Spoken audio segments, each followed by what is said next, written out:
post office, the railways, water, electricity, housing, and the NHS.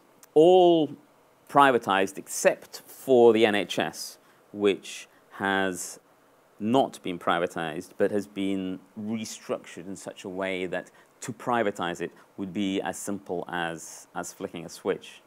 What all these things have in common is that they are universal networks. A universal network is a network on which society has come to rely for its comfort and its survival and its good functioning, which society has also determined should be accessible to all at all times.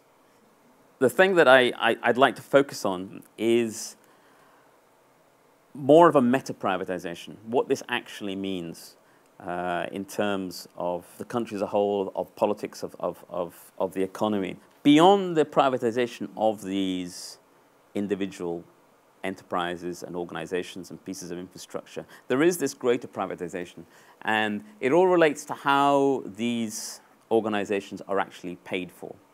I'm sure that we all remember, well, some of us maybe don't, but many of us remember the days of the poll tax and what a furious controversy there was with the idea that everyone, no matter how rich or poor they were, would have to pay a very, very similar flat fee for their local services.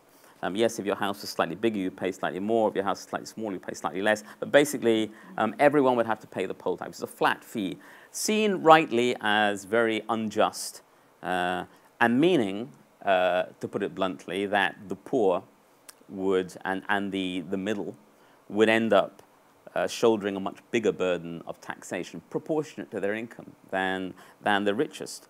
Well, there was an outcry. It was one of the main reasons for Margaret Thatcher's downfall, and it went away.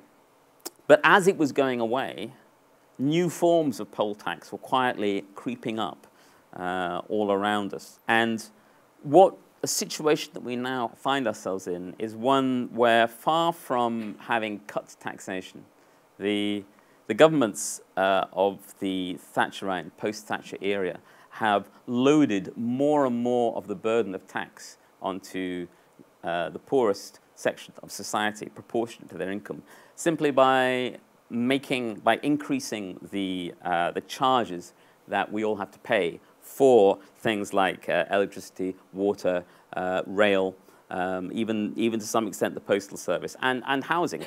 One of the very first things that the Thatcher government did was to jack up the price of electricity, of water, of housing, and to sharply cut back on this, even before privatization took place, to sharply cut back on the subsidies that came out of taxation towards these enterprises.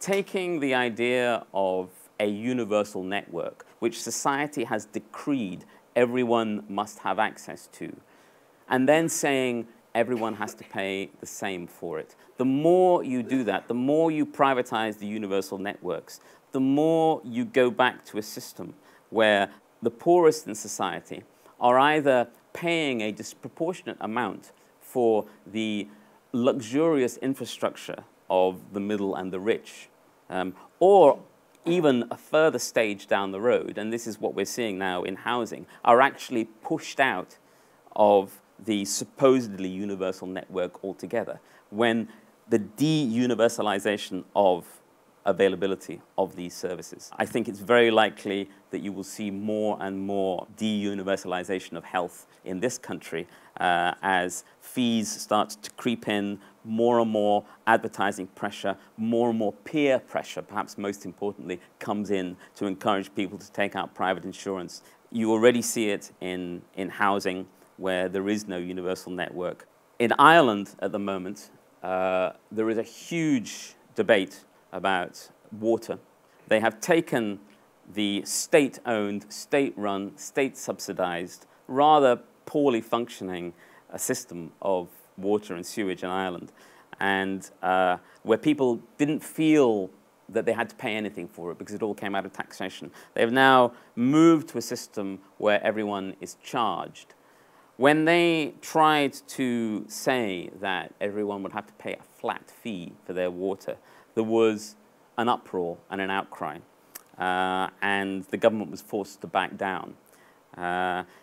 It's interesting that because they came at it in this different way under IMF pressure, it hit them suddenly and people understood what was being done to them. They understood that, quite simply, taxes were being transferred from progressive taxation, where the rich pay more and the poor pay less or nothing at all, to flat taxation, where the more money you have, the greater the benefit to you.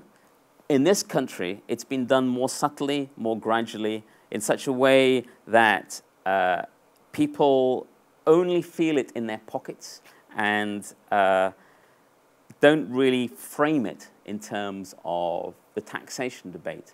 It's time to reframe the debate, to start talking about the entire burden of taxation, not just income tax, but VAT, but the price of water, the price of electricity, the price of gas, the price of rent, to start thinking in terms of who should contribute most, who should contribute less. It's encouraging to see that Labour now is starting to talk about forcing the water companies to reconsider the bills that they charge their poorest customers. But I think that's just the beginning. We need to put these private companies who run these universal networks back where their acquisition of a political industry should have put them in the first place, in the political arena.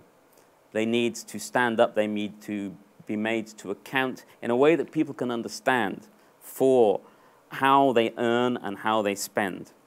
We need to move to at least to an argument, to a debate about whether all universal networks should be owned by non-profit entities. It doesn't mean they have to be nationalized, but they should be trusts.